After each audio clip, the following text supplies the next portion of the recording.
Tingkatan pembaca sasaran. Tingkatan pembaca sasaran ditentukan oleh faktor-faktor berikut.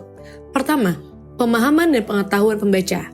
Tingkatan pembaca dipengaruhi oleh tingkat pemahaman dan pengetahuan pembaca terhadap suatu topik atau jenis teks tertentu.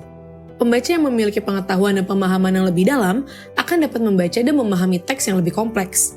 Kedua, tujuan dan minat pembaca.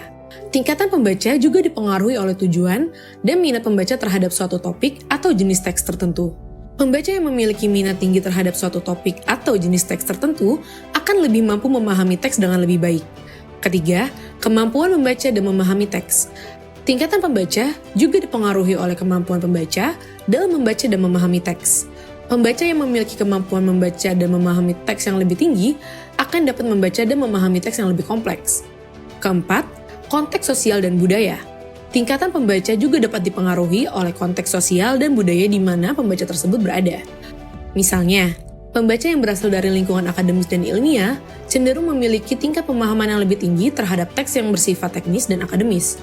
Dengan memperhatikan faktor-faktor di atas, penulis dapat menentukan tingkatan pembaca sasaran yang sesuai untuk suatu teks dan memilih gaya bahasa dan bahasa yang tepat untuk membantu pembaca memahami teks dengan baik.